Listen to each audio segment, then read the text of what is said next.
Bonjour. Alors, pourquoi les Britanniques vont réussir le Brexit? En fait, pour le savoir, il faut regarder leur capacité de régulateur. Ils ont inventé le tennis, le golf, le rugby, le football, la franc-maçonnerie, le Commonwealth. Ils construisent des règles. Et donc on peut imaginer que cette fois-ci, ils vont être capables à nouveau d'inventer de nouvelles règles. Mais surtout, ce qui est intéressant, c'est essayer de comprendre pourquoi ils sont dans cette capacité d'être des régulateurs depuis longtemps. Et bien pour ça, il faut revenir un petit peu dans une perspective historique et regarder trois éléments, trois chapitres de l'histoire de l'Angleterre. Alors, le premier chapitre, c'est Guillaume le Conquérant. Quand le Normand arrive à Hastings, 1066, il gagne la bataille qui le fait roi.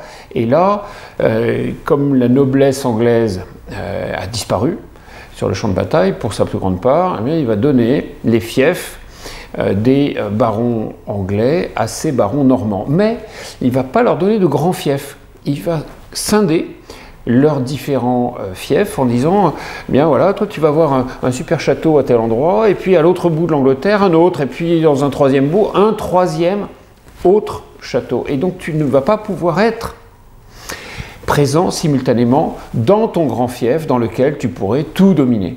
Ça veut dire que à l'ombre de la noblesse et à l'ombre du roi qui a organisé cet éparpillement des fiefs de ces barons, vont pouvoir naître les communes avec des pouvoirs locaux qui ne sont pas tenus par des nobles. Et c'est l'émergence des communes, et aujourd'hui, la Chambre des communes est celle qui domine le paysage politique anglais. Le deuxième chapitre, c'est celui de Jean sans Terre, qui va perdre la bataille de Bouvines contre Philippe II, le roi de France, Philippe Auguste. Alors qu'est-ce qui se passe? Pourquoi est-ce qu'il perd et en quoi ça génère quelque chose de fantastique dans l'histoire d'Angleterre qui s'appelle la Magna Carta? Eh bien, il perd parce qu'en fait, son territoire est divisé, ses barons sont divisés. Pourquoi est-ce qu'ils sont divisés? Parce que la raison pour laquelle il entre en guerre, c'est parce que dans son territoire d'Aquitaine, il est roi d'Angleterre, mais il a hérité de sa mère Aliénor de l'Aquitaine. Il a, bien sûr, de Poitiers à Bordeaux, il y a un très grand fief, mais il a le duc d'Angoulême, comte d'Angoulême, Hugues de Lusignan, qui est promis à Isabelle d'Angoulême. Et ce que va faire Jean sans Terre, c'est qu'il va prendre à Hugues de Lusignan sa promise. Il va lui voler sa promise, et ça, dans le droit féodal, ça ne se fait pas parce qu'il y a un équilibre entre le serment de fidélité qui est prêté par le vassal à son suzerain et l'engagement de protection qui, en échange, est apporté par le suzerain au vassal. Et là, Jean sans Terre trahit ce contrat de confiance entre le suzerain et le vassal, et le vassal qui est Hugues de Lusignan va se retourner vers le N+2. Il va dire, ben voilà, alors mon patron c'est le duc d'Aquitaine qui par ailleurs est roi d'Angleterre, mais le patron du duc d'Aquitaine c'est le roi de France. Alors si le duc d'Aquitaine ne me protège pas, je vais aller voir son patron, en l'occurrence le roi de France, pour lui demander protection, et lui demander réparation. Le roi de France, Philippe Auguste, va prendre le duché d'Aquitaine à Jean sans Terre. Jean sans Terre va ameuter ses troupes pour lancer la reconquête de son duché, mais la raison pour laquelle il fait la guerre, la raison pour laquelle son duché lui a été pris par le roi de France, c'est qu'il a tort, au fond, et donc une partie des barons ne le suivent pas. Il arrive éparpillé à la bataille, avec des acteurs qui traînent les pieds, qui n'amènent pas toute leur force, certains d'entre eux qui ne viennent pas du tout d'ailleurs, et donc il perd la bataille de Bouvines en 1214. Et là, ce que ça va faire, c'est que les barons, en 1215, les barons anglais, vont l'obliger à signer une grande charte qui indique que désormais, il ne peut plus lever l'impôt et faire la guerre sans l'accord de l'Assemblée des 25 principaux barons anglais. C'est la naissance du Parlement. Et à partir de là, en 1215, il y a 8 siècles et quelques années, le système anglais va se doter d'un mécanisme à caractère parlementaire, c'est la naissance du Parlement. Le troisième chapitre de l'histoire d'Angleterre, c'est celui de Charles Ier en 1626. Il veut lever des impôts. Le Parlement ne veut pas.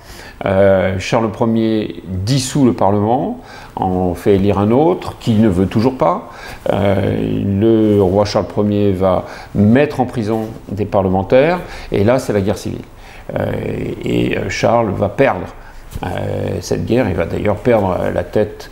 Et ce qui va se passer, c'est qu'à l'issue de cette guerre civile, il va y avoir la loi de l'habeas corpus qui protège toutes les personnes qui sont arrêtées, de façon à faire que plus jamais, dès lors, dans ce monde anglais, des personnes qui sont arrêtées puissent rester en prison sans jugement impartial qui respecte les formes.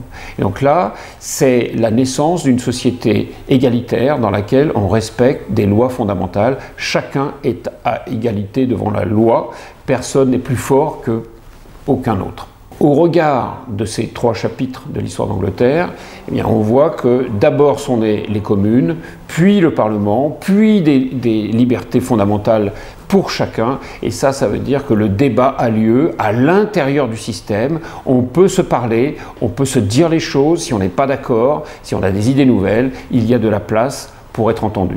La preuve par neuf de ça, eh bien, c'est Margaret Thatcher et Tony Blair dans l'histoire d'Angleterre récente. Qu'est-ce qui s'est passé? Margaret Thatcher a gagné à 3 reprises les élections en cours de mandat, dans son 3e mandat. C'est son parti qui l'a mis en minorité, son gouvernement s'est rebellé contre elle, ils ont choisi un nouveau Premier ministre, elle a quitté le pouvoir, il n'y a pas eu d'élection, il n'y a pas eu de transformation systémique, il y a de la place à l'intérieur du parti, à l'intérieur du système politique pour qu'on puisse changer de Premier ministre sans que cela cause de problèmes fondamentaux.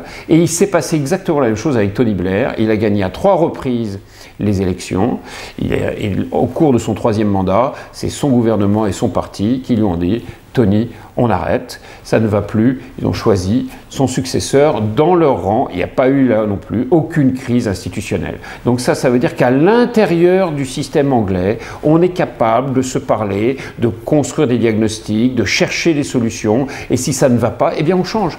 Et si ça ne va toujours pas, on rechange et on est capable de se réinventer comme ça. Il y a de l'espace pour la réinvention à l'intérieur de la culture anglaise et du système politique anglais. Et ça veut dire que le Brexit va engendrer pour les Anglais des débats, des diagnostics, ils en ont pour un moment. La loi leur donne pour l'instant 1 an pour une phase de transition, plus un autre, plus une 3e, et ça peut prendre encore d'autres formes et d'autres calendriers pour mettre à plat 650 accords. Il va falloir du temps, ils vont y parvenir, on peut leur faire confiance, ils vont bâtir des diagnostics, ils vont inventer des solutions. Méfions-nous des solutions qu'ils vont inventer parce que ce sera bien pour eux, ce sera moins bien pour les autres. Et en fait, attention par ailleurs à la capacité pour d'autres pays européens de sortir, parce qu'il faut tout réinventer si on sort de l'Union.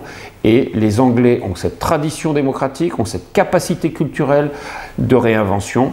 Tout le monde ne l'a pas, à commencer par les Français, sauf par la révolution drastique. Eh bien, si on veut mailler les choses dans la sérénité pour trouver des solutions qui vont générer du vivre ensemble et du réussir ensemble pour tout le monde, eh bien, il faut regarder la culture et le système anglais.